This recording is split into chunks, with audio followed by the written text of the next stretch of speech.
Il y a des paliers dans la sanctification, et quand on est évangélique, on franchit un palier. C'est-à-dire, c'est le salut par la foi, point à la ligne, c'est tout, après tu fais ce que tu veux. Enfin, ce que tu veux, pas tout à fait, bien sûr. Ils reconnaissent quand même qu'il ne faut pas tromper sa femme, qu'il ne faut pas avoir de mauvaises pensées, qu'il ne faut pas tuer, qu'il ne faut pas voler.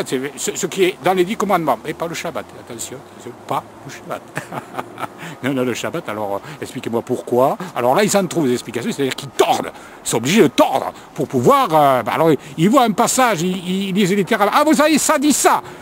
Mais attention, faire du littéralisme, c'est dangereux. C'est très dangereux. Il faut étudier le texte, savoir qu'est-ce qu'il veut dire exactement, de quoi ça parle exactement. Et ça, Ruth, elle est drôlement douée pour ça, parce qu'elle étudie des choses en profondeur, elle prend toutes les traductions, et quelquefois on a des surprises. Elle étudie l'hébreu, et quelquefois on a des surprises aussi, avec l'hébreu, parce que les traducteurs, des fois, ils traduisent pas toujours comme il faut, hein. Ils font en fonction de ce qu'ils pensent, en fonction de comment ils pensent que c'est, mais ils n'ont pas toujours raison. Et alors on en a déduit que nos Bibles, c'est Dieu qui les avait inspirées. C'est fini le canon maintenant, faut plus y toucher. Qui c'est qui a décidé ça? C'est pas Dieu, hein. Ce sont des gens comme vous et moi. Voilà. Et ça les arrange, parce qu'au moins comme ça, ils sont tranquilles, ils n'ont plus besoin de se poser de questions, ça les embête que ce ne soit pas vrai, qu'il y ait des complications avec ça, parce que ça les ébranle, ils se disent, mais alors, mais qu'est-ce qu'on va faire? Déjà que c'est pas facile de se convertir s'il y a un plus. On nous dit que dans la Bible, ça ne dit pas ce que ça dit exactement à certains moments, parce que c'est mal traduit, mais où est-ce qu'on va? Alors, c'est tellement compliqué, alors si en plus on leur dit, laissez-vous pousser la barbe, mettez-vous les tzitzit, faites Shabbat, et observer les fêtes de Dieu, ça veut dire, c'est pas possible. Alors, moi, je vais vous dire quelque chose. Ils disent, moi, c'est impossible à faire. C'est pas vrai. C'est pas vrai. La preuve, moi, je le fais. Oui, tu le fais, d'autres le font. Donc, c'est pas impossible. Arrêtez de dire que c'est impossible. C'est pas difficile non plus, parce que Dieu le dit dans le Deutéronome, il dit, ne dis pas que ces commandements sont impossibles et sont difficiles à réaliser. Ne le dis pas. Et ça, c'est Dieu qui le dit. Hein? Alors, entre quelque chose que Dieu dit et que vous allez dire, qu'est-ce que je choisis, moi? Je ne choisis pas vous, je choisis Dieu. Dieu me dit que c'est faisable. Et vous me dites que c'est pas faisable. Qui est-ce qu'on doit écouter? Vous ou Dieu, ou ce que dit Dieu? Alors, ce que dit Dieu dans l'Ancien Testament, c'est plus valable, quoi. Dieu, il a dit, c'est pas impossible. Et maintenant, ça a changé, c'est impossible. Alors Dieu, il se contredit. Dieu, il dit n'importe quoi. Non mais franchement, réfléchissez à ce que vous dites. Vous êtes en train de contredire Dieu. Hein? C'est pas n'importe qui que vous contredisez, là. Moi, je vais vous montrer quelque chose. Essayez de voir un peu. Parce que c'est pas difficile de se laisser pousser la barbe. Vous savez ce que vous allez faire? Arrêtez de vous raser. Est-ce que c'est dur? Parce que ce qui est dur, c'est pas de se laisser pousser la barbe. Ce qui est dur, c'est ce que va penser l'entourage. C'est ça qui est dur. En fait, c'est pas dur ce que Dieu vous demande de faire. C'est facile. Mais ce qui est dur, c'est ce que la femme va penser. Ce que le copain au travail va penser. Ce que le patron va penser. Ce que les voisins vont penser. Ce que le pasteur à l'église va penser. Ce que les autres chrétiens vont penser. C'est ça qui est dur. Ce qui est dur, c'est la persécution qui vient derrière. C'est ça qui est dur. Faire Shabbat, c'est pas dur. Qu'est-ce qu'il faut faire pour faire Shabbat? Il faut s'arrêter de travailler. Arrêtez de me dire que c'est dur. Arrêtez de me dire que c'est dur. Arrêtez de dire que c'est impossible d'arrêter de travailler. C'est pas vrai. Vous l'aurez vous-même. Ce qui est dur, c'est ce que les autres vont en penser. C'est ça qui est dur. Et puis observez les fêtes. Dieu dit, observez mes fêtes et réjouissez-vous. Faites de bons repas. Attendez, arrêtez de me dire que c'est dur de bien manger, de boire peut-être un peu de vin pour ceux qui peuvent le faire. Arrêtez de me dire que c'est dur.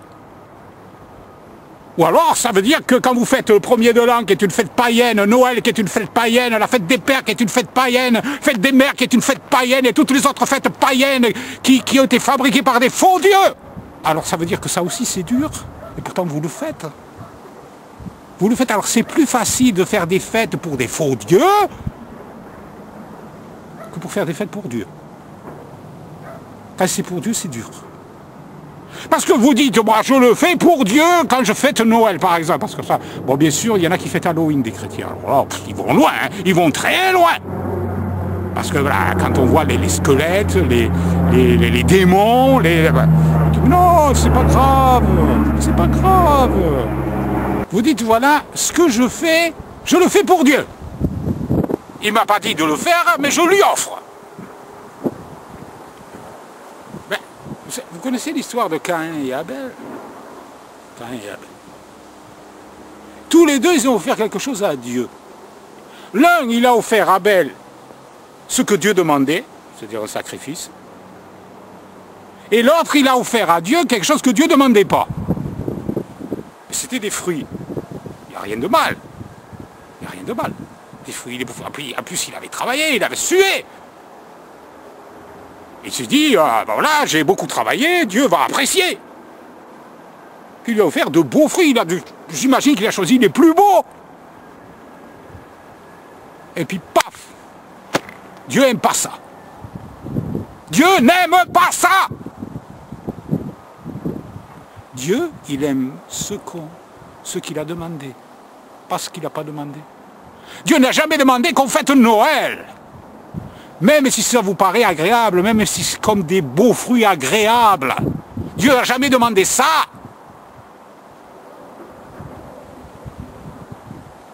Il a demandé qu'on fête ses fêtes à lui.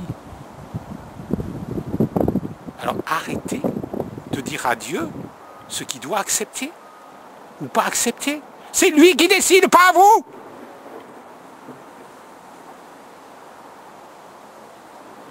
Arrêtez de donner des ordres à Dieu.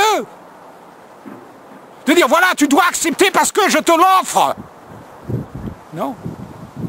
Dieu n'agrée pas tout ce que vous lui offrez. Il n'aime pas tout ce que vous lui donnez. S'il n'a pas demandé, il n'en veut pas. Il veut que vous obéissiez à ce que lui dit. Pas ce que vous avez envie de faire. Alors vous laissez tomber tout ce que Dieu a demandé et vous lui offrez que ce que vous avez envie de lui offrir.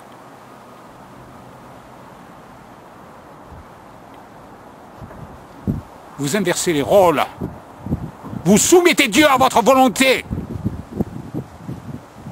Alors que vous devriez être soumis à la volonté d'Élohim, à la volonté de Dieu. Parce que j'ai vu quelquefois sur le forum de rue des gens qui disent, ou peut-être sur Internet, je me souviens plus très bien, mais sur le forum aussi, regardez comment Dieu nous aime. C'est vrai. Mais j'ai rarement vu, regardez combien j'aime Dieu. Rarement. Autrement dit, ça va toujours dans le même sens. Dieu doit m'aimer. Dieu m'aime. Regardez combien il m'a donné de choses. Ah, c'est vrai, il nous a donné plein de choses. Mais qu'est-ce que nous donnons à Dieu? Nous donnons ce qu'il a envie d'avoir ou ce que nous avons envie de lui donner? Parce que si on aime Dieu, on ne va pas lui donner ce qu'on a envie de lui donner, on va lui donner ce qu'il demande. Et on ne va pas transformer ses lois. Parce que le bien et le mal, qu'est-ce que c'est? Bon, c'est les 10 commandements, c'est vrai. Et le Shabbat aussi. Mais c'est quoi le bien et le mal? Le bien et le mal, c'est pas simplement ce qui est écrit dans la parole de Dieu. C'est aussi quand on ne fait pas ce que Dieu veut dans notre vie. C'est aussi le mal. Si Dieu vous dit d'aller à gauche et que vous alliez à droite, c'est mal. Et si Dieu vous dit d'aller à droite et que vous alliez à gauche, c'est mal. Pourtant, vous dites, qu'est-ce que ça peut faire que j'aille à gauche ou à droite? Mais le fait que vous désobéissiez est mal en soi. Vous vous souvenez de l'histoire des Israélites, pour ceux qui connaissent la Bible, quand ils sont allés dans le pays promis? Dieu a dit, allez-y, je vous le donne. Alors ils sont allés voir le pays, il y avait des géants partout. Ils ont eu peur. Et puis il y en a plusieurs qui ont refusé d'y aller. Ils ont dit, attendez, on va se faire massacrer. Et pourtant, Dieu leur avait dit, allez-y, je serai avec vous. Et parce qu'ils n'ont pas voulu y aller, Dieu a dit, bon, ben ça va, alors vous allez tourner 40 ans dans le désert maintenant. Vous n'avez pas eu foi en moi. Alors ils ont changé d'avis, ils ont dit non, non, on ne veut pas, on va y aller maintenant, on regrette, on a péché, on va y aller. Puis là, Dieu a dit non, n'y allez pas. Et là, ils sont allés. Là, ils faisaient tout le contraire de ce que Dieu disait. Pourtant, il leur semblait que c'était bien de changer d'avis et puis d'y aller, mais Dieu a dit non. Trop tard. N'y allez pas. Ils sont allés quand même. Ben, ils sont fait tuer. Voilà. Dieu veut qu'on obéisse sans comprendre. Parce que nous, on aime bien comprendre. Et pourquoi? Et pourquoi? Et pourquoi? On n'a pas besoin de savoir pourquoi. Pas besoin. Obéissez. C'est tout. Par la foi. Yeshua a dit à Pierre, Jésus-Christ a dit à Pierre, ce que je fais, tu ne le comprends pas maintenant, mais tu le comprendras plus tard. Croyez, et vous vivrez, a dit Yeshua.